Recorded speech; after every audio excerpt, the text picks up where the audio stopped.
हाँ, नमस्कार, बताइए। आप देख रहे हैं गाँव के लोग, मैं हूँ राम जी यादव। आजकल उत्तर प्रदेश में बहुत बवाल मचा हुआ और यह बवाल बिहार से शुरू हुआ और रामचरितमानस की कुछ चौपाइयों से उसके समकक्षता में मनुस्मृति और माने बंच ऑफ थॉट को रखने के साथ जो डॉक्टर चंद्रशेखर जी ने कहा कि तुलसी भी उतने ही शूद्र विरोधी, उतने ही नारी विरोधी, उतने ही मनुष्य विरोधी हैं जितने ये लोग थे। अगर मनुस्मृति ने शूद्रों को हर चीज से वंचित किया तो रामचरितमानस में उनको लगातार गालियां दी गई और इस बात को लेकर बहुत सारी प्रतिक्रियाएं हुई। बहुत सारे लोगों ने डॉक्टर चंद्रशेखर को जाहिल, गंवार और तमाम सारी चीजें कही, लेकिन यह एक आंदोलन बनता गया क्योंकि जिन लोगों का अपमान किया गया था रामचरितमानस और दूसरे तमाम सारे ग्रंथों में, उन लोगों ने खड़ा होकर ये कहना शुरू कर दिया कि ये हमारे ग्रंथ नहीं है, इसमें हमारे लिए अपमानजनक भाषा का इस्तेमाल किया गया है और हम जो है इस चीज़ को नहीं मानेंगे। यह आग जब उत्तर प्रदेश में आई और स्वामी प्रसाद मौर्य ने इसको कहा कि निश्चित रूप से ढोल गंवार शूद्र पशु नारी जो चौपाई है, यह हमारे आत्मसम्मान के खिलाफ है, हमारे सम्मान को गिराती है और हमको गंवारों के और पशुओं के करीब ले जाकर खड़ा करने का जो साजिश है, ब्राह्मणवादी साजिश है, उस तरीके की बात है और इसको निकालने की ज़रूरत है। इसको हम नहीं मानते हैं।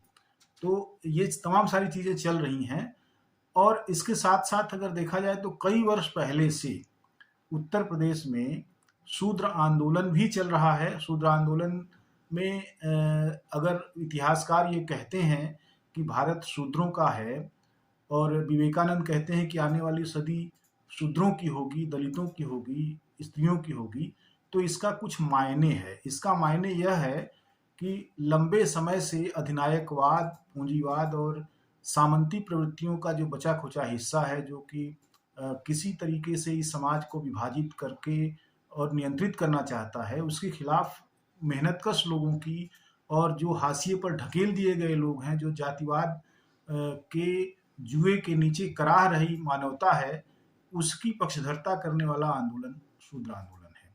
शूद्र आंदोलन के कई महत्वपूर्ण माने हस्ताक्षर हैं। बम्बई से लेकर बनारस और जौनपुर तक तमाम सारे लोग हैं। उसमें एक प्रमुख नाम है लाल प्रताप यादव, जो कि मडियाहूं जौनपुर के पूर्व ब्लॉक प्रमुख हैं। जाने माने सामाजिक कार्यकर्ता हैं, सोचते विचारते हैं, बोलते हैं।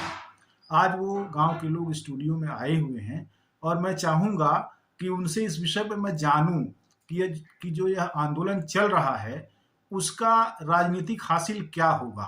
क्या यह कोई शगुफा है या निश्चित रूप से शूद्रों का राजनीतिक तौर पर कोई भविष्य है और वो उसको प्राप्त करने की दिशा में चल रहे हैं, जिसमें ये आंदोलन आगे आया है। लाल प्रताप जी, आपका बहुत बहुत स्वागत है। बहुत बहुत धन्यवाद। ये बताइए मुझे कि ये जो अभी जो सरगर्मियाँ चल रही हैं, खास तौर से रामचरितमानस की शूद्र विरोधी और पिछड़ा विरोधी, दलित विरोधी, स्त्री विरोधी जो पूरा उसका जो माने उसकी जो भाषा है, उसका जो नरेशन है, उसके खिलाफ जो एक पूरा उभार पैदा हुआ है और लोग इसको डिनाई कर रहे हैं, लोग इसको नहीं मान रहे हैं। दूसरी तरफ परिदृश्य यह है कि तमाम सारे वे लोग जो उन्हीं जातियों से आते हैं जो शूद्र कही जाती हैं, वे अपने यहाँ रामचरितमानस का पाठ भी करवाते हैं, गा कर अपने लिए दी गई गालियों का अपने दिमाग में वो स्थापना भी करते हैं। तो इस आंदोलन का आखिर राजनीतिक हासिल क्या है? देखिए, इस आंदोलन का सबसे बड़ा तो पहले सामाजिक आंदोलन है। और आपने जो कहा कि वो जातियां जो है बड़े पैमाने पर गाती हैं, गा गा के कहवाती हैं।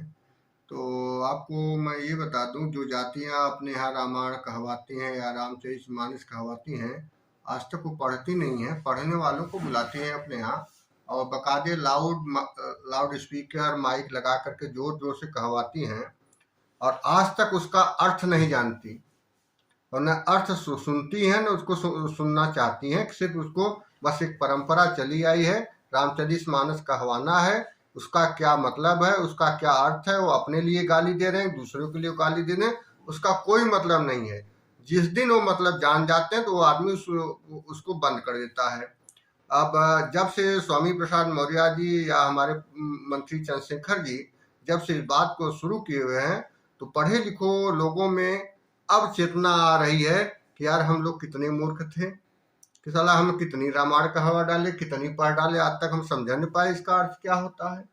तो अब उन्हें अपनी अज्ञानता पे जो है तरस आ रहा है और बहुत तेजी से समाज में बदलाव आ रहा है। और दूसरी चीज जो आप इसकी राजनैतिक उद्देश्य कर रहे हैं, फिलहाल अभी तो जो मूवमेंट चल रहा है सामाजिक चेतना का चल रहा है और समाज को जगाने का चल रहा है, समाज को जो है बराबरी दिलाने के लिए, हक और अधिकार दिलाने के लिए चल रहा है। जहां तक प्रश्न राजनीतिक विषय की बात कर रहे हैं, आपको बताऊं कि मैं 20 मार्च 2017 से जब पूर्व मुख्यमंत्री माननीय अखिलेश जी के आवास को जानवर के पेशाब से धुला गया, गाय जानवर होती है, जानवर के पेशाब से धुलकर पूरे देश के शूद्रों को अपमानित किया गया। और उस दिन मैं घर में बैठा था, टेलीविजन देख रहा था, मुझे लगा इससे बड़ा अपमान शूद्र समाज का और कुछ नहीं हो सकता। और उसी दिन से मैं अपने नाम के आगे शूद्र लिखता हूँ और शूद्र लाल प्रताप तब से मैंने लिखना चालू किया।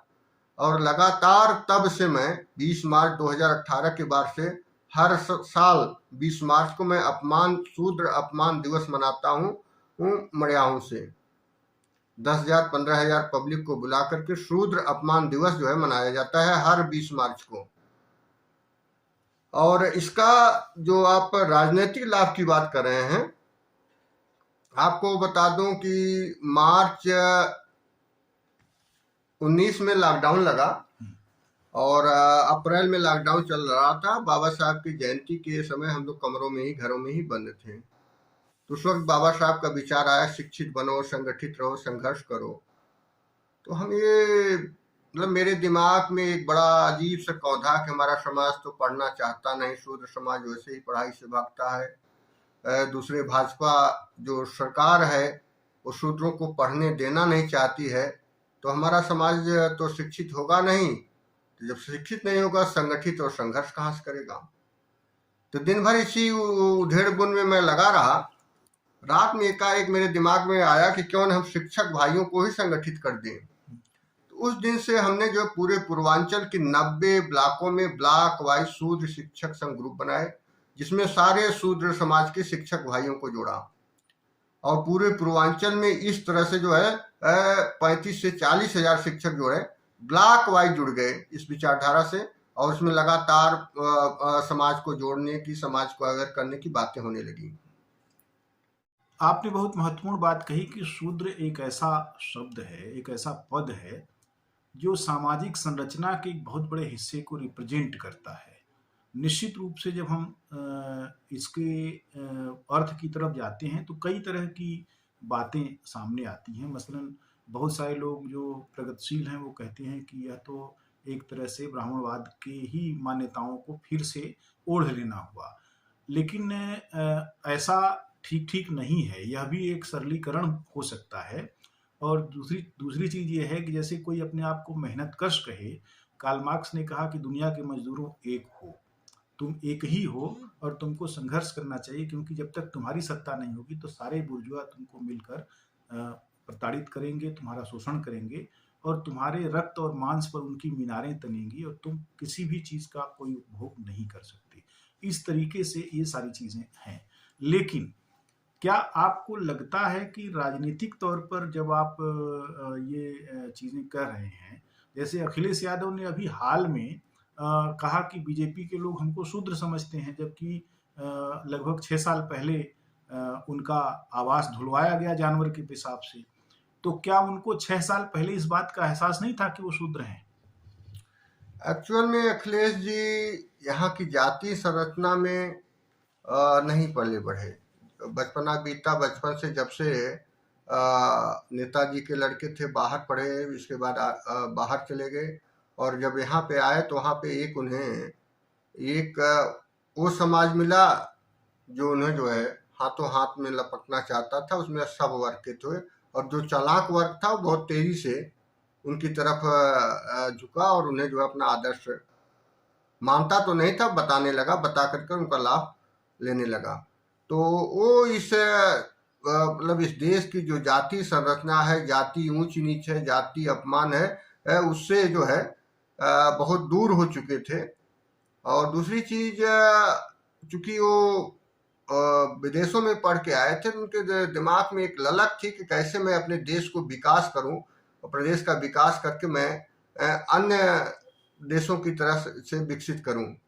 तो उनका ध्यान पूरा का पूरा काम पे था। उन्हें ये जाति संरचना का, जाति भेदभाव का, जाति वोट बैंक का बहुत ज्यादा वो नहीं था। और अगर रहा होता तो उसी दिन से जो है उस बात को आज तक वो करते। बीच में उन्होंने एक बार शुरू किया, लेकिन उसी बीच जो है उन्होंने फिर उस चीज को छोड़ दिया। लेकिन एक चीज मुझे बताइए कि अगर उनको जाति संरचना का कुछ पता नहीं, आपने कहा कि वापस वो जो है जाति संरचना से वापस गए, लेकिन क्या जाति संरचना में वो थे? और थे तो एहसास था उनको, अगर नहीं था तो उन्होंने कहा कि ब्राह्मणों को खुश करने के लिए उन्होंने परशुराम का मंदिर बनवाने की बात कही, विष्णु का मंदिर बनवाने की बात कही। ये भी जाति संरचना को प्रभावित करने वाला एक बयान है, एक लोकप्रियतावादी बयान है, जिससे कि आप किसी न किसी जाति समूह के गुड बुक में आते हैं। और खास तौर से यहाँ माना जाता है कि ब्राह्मण डिसीजन मेकिंग होता है, जो वो प्रचारित करेगा उस तरीके की ही चीजें चलेंगी। तो क्या आपको लगता है कि उनको वाकई नहीं पता था, या वो जानबूझकर ऐसा कुछ नहीं करते थे? नहीं नहीं, वाकई उनको इस बात का आभास नहीं था, और आज भी बहुत ज्यादा नहीं है। आज भी बहुत ज्यादा ना, उन्होंने तो ये था कि हम सारी जातियों को लेके चले और सारी जातियों को का विकास करें। लेकिन कहीं कहीं वो इस बात को भूल रहे थे कि इस देश में ऐसी जातियां हैं जो बहुत कम उनका विकास हुआ है, और कुछ ऐसी जातियां हैं जिनका बहुत ज्यादा विकास हुआ है। इस भेद को जो है आज भी वो उतना नहीं समझ पाते हैं, और उनको इस बात का बहुत रहता नहीं। हम केवल काम की तरफ उनका ध्यान ज्यादा होता है। राजनीति के कैसे राजनीति का तिकड़म होता है, कैसे राजनीति की सफलता अर्जित की जाती है, उस पर उनका दिमाग बहुत कम लगता है, और इसीलिए वो असफल रह रहे हैं। तो इसका मतलब यह है कि जब वो लतियाए गए तब उनको समझ में आया कि अब जो है लात मारने वालों के खिलाफ खड़ा होना चाहिए। नहीं, लतियाए क्या गए, अब लतियाना तो ये हमारे ख्याल से अच्छा शब्द नहीं है, नहीं करना चाहिए। लेकिन हाँ, जब से वो अपमानित हुए, बार बार अपमानित हो रहे हैं, अब उन्हें एहसास हो रहा है।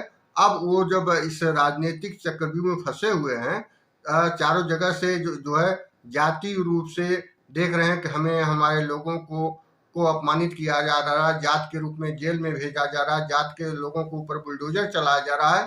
तब उन्हें अब एहसास हो रहा, नहीं, इस देश की काम से ज्यादा महत्वपूर्ण जो है जाति है।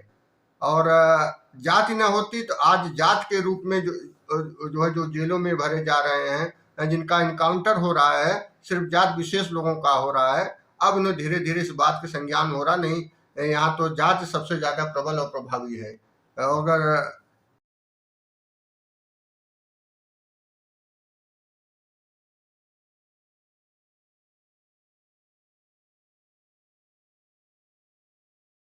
की जमीन, जो कि वास्तव में अगर देखा जाए तो अखिलेश यादव ने उसका रिप्रेजेंटेशन नहीं किया। वो सामाजिक न्याय जैसी किसी अवधारणा में उनकी कोई मैंने उन्हें न तो भरोसा है, न तो कोई उनकी इच्छा शक्ति है कि ये चीज़ बढ़े। लेकिन आप जो बात कह रहे हैं वो सामाजिक न्याय से जुड़ती है, उसका सिरा जुड़ता है। तो क्या ऐसा लगता है कि शूद्रों का जो आंदोलन है, जो कि जगह-जगह से तेज हो रहा है और बहुत सारे लोग उससे जुड़ रहे हैं, और ख़ास तौर से वो ब्राह्मणवादी जो अवधारणाएँ हैं, उनसे मुक्त हो रहे हैं, उनको लग रहा है कि उनको इस पूरी इस श्रेणी में अपमानित किया गया, उनको डाला गया ज़बरदस्ती। तो क्या आपको लगता है कि राजनीतिक रूप से इसका कोई फ़ायदा होगा? देखिए, निश्चित और बहुत जबरदस्त इसका फायदा है। आपको बता दूं, सपा के कार्यकाल में क्या सारे यादव को सपा का लाभ मिला? उसका लाभ जो कुछ चालाक लोग थे यादव में वही पाए। बाकी ऐसा नहीं सबको लाभ मिला। जो गैर यादव थे उनको भी वही लाभ मिला, जो यादव थे वो भी उनको लाभ मिला। चाहे एम्बुलेंस की बात हो, चाहे लैपटॉप की बात हो, चाहे साइकिल की बात हो, जो भी काम समाजवादी ने किया या सपा सरकार ने किया, तो जो लाभ यादव को मिला वही अन्य को मिला। कुछ इक्का दुक्का चालाक लोगों की बात छोड़ दीजिए, कहीं कुछ ऐसा कुछ मिला नहीं है। लेकिन हाँ, आज भी समाजवादी को सबसे ज्यादा यादव वोट क्यों देता है? सबसे ज्यादा यादव वोट इसलिए देता है कि अखिलेश के नाम के आगे यादव जुड़ा हुआ है। अगर अखिलेश पटेल होता तो जाहिर सी बात है पटेल वोट देता। अखिलेश मौर्य होते तो मौर्य देते। अखिलेश चमार होते तो साहिर से बातें चमार। ये बहुत सिंपल सी बात हम नहीं समझ पा रहे कि हमारी राजनीति क्यों नहीं समझ में आ रही है। और इसी बेस पे हम ये चाह रहे थे कि वो कौन सी शब्द हो और कौन सी शब्दावली हो जहां पे चमार भी जुट जाए, जाटव भी जुट जाए, मौर्य भी जुट जाए, कुशवाहा भी जुट जाए, सैनी भी जुट जाए, पटेल भी जुट जाए, यादव भी जुट जाए, पूरा का पूरा। तो ये सारी जातियों को समेकित करने वाला इस शब्द के अलावा कोई दूसरा शब्द नहीं हो सकता। इससे छोटा, बढ़िया, अच्छा शब्द जो पूरे जो है हमारे सेवा करने वाले सारी जातियों को, जो 6,743 जातियों को जोड़ता है। लाल प्रताप जी, ये बताइए कि शूद्रों का जो मुख्य टकराव है, जैसे अभी शूद्र जातियों में जिनको आप गिन रहे हैं, उनमें से एक बड़ा तबका ऐसा है जो अपने आप को शूद्र नहीं मानता, वो मानता है क्षत्रिय है। तो शूद्रों का जो टकराव है वो ब्राह्मणों से है कि क्षत्रियों से है? वैश्यों से तो उन्होंने कोई टकराव मोल ही नहीं लिया, यानी इकोनॉमी पर वो कोई फोकस ही नहीं कर रहे हैं कि हमारा कोई कब्जा नहीं है, हम मेहनत कर रहे हैं लेकिन हमारा कोई कब्जा नहीं है। लेकिन सामाजिक सांस्कृतिक रूप से वो सोच रहे हैं कि हमको वर्चस्व अपना कायम करना चाहिए ताकि हमारी सत्ता आए। तो क्या ये शूद्रवाद पावर डिस्कोर्स है? और इसमें कौन-कौन है जो कि आपके टारगेट पर हैं? जैसे शूद्रों का टकराव क्षत्रियों से है या ब्राह्मणों से है या वैश्यों से भी है या पूरी की पूरी चातुर्वर्ण व्यवस्था से है और जातिवाद से है? देखिए, शूद्रों का टकराव किसी से नहीं है। शूद्रों का टकराव बस आपस के बीच के जो आपस में जो खाई है उसको खत्म करने की है, संगठित होने की है। जिस दिन वो संगठित हो गए तो ये चारों बाकी के तीनों वर्ण लड़ने लायक ही नहीं बचेंगे और न कहीं लड़ाई करेंगे। सीधा सीधा ये जो है हट जाएंगे और बहुत ही आसानी से आपको सत्ता मिल जाएगी। आपको इसका मैं सीधा एक एग्जाम्पल मैं दे रहा हूँ। ये बनारस में स्नातक एमएलसी और शिक्षक एमएलसी का चुनाव आजादी के बाद से होता रहा है। माननीय बहन जी 4 बार मुख्यमंत्री थी, चाह के भी अपना एमएलसी नहीं जीता पाई। माननीय नेताजी मुलायम सिंह 3 बार मुख्यमंत्री थे, ये चाह करके भी अपना एमएलसी नहीं जीता पाए, लाख प्रयास करके भी नहीं जीता पाए। माननीय अखिलेश जी 1 बार मुख्यमंत्री थे, उन्होंने भी अपना एमएलसी नहीं जीता पाया आजादी के बाद से। लेकिन जो ये पूर्वांचल में हम लोगों ने शूद्र मूवमेंट जो चलाया, उस विचारधारा की देन थी कि इस बार जो एमएलसी स्नातक और शिक्षक एमएलसी दोनों चुनाव सिर्फ इस विचारधारा की वजह से दोनों के दोनों चुनाव एक साथ निकल गए। और दुर्भाग्य है ये इस बात की जानकारी न तो पार्टी को पता है और न ही क्या कहते हैं जीतने वालों को, मैं कैसे जीत गया। और इससे बड़ा एग्जाम्पल और कहीं नहीं मिला। मैं तो एक ब्लॉक प्रमुख को छोटा सा कार्य करता हूँ, मतलब जो विचारधारा की वजह से पूरा 8 जिले 10 जिले प्रभावित होकर के, संगठित होकर के, बिना किसी के कहे, बिना किसी के आवेदन मतलब के अनुरोध किए पूरी सीट निकल जा रही है। तो क्या आपको लगता है कि शूद्र आंदोलन एक राजनीतिक आंदोलन है? देखिए, शूद्र आंदोलन अभी तक राजनीतिक आंदोलन नहीं है, लेकिन इसको राजनीतिक आंदोलन बनाने की आवश्यकता है। अगर हमें राजनीतिक लाभ लेना है, शूद्र समाज का जो है उद्धार करना है, समाज को मुख्य धारा से जोड़ना है, तो जब तक आप सत्ता में नहीं आएंगे, जब तक आप सरकार में नहीं आएंगे, तब तक किसी का विकास किसी समाज का आप नहीं कर सकते हैं। तो इससे आसान कोई तरीका नहीं है सत्ता में आने के लिए।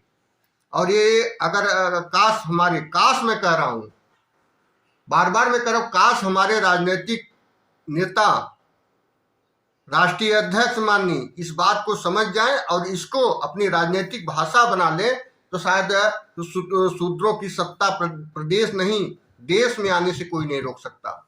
एक चीज और भी है कि आप लोग जो कार्यक्रम चला रहे हैं, इसको सांस्कृतिक स्तर पर किन चीजों का विरोध कर रहे हैं और किन चीजों का समर्थन कर रहे हैं?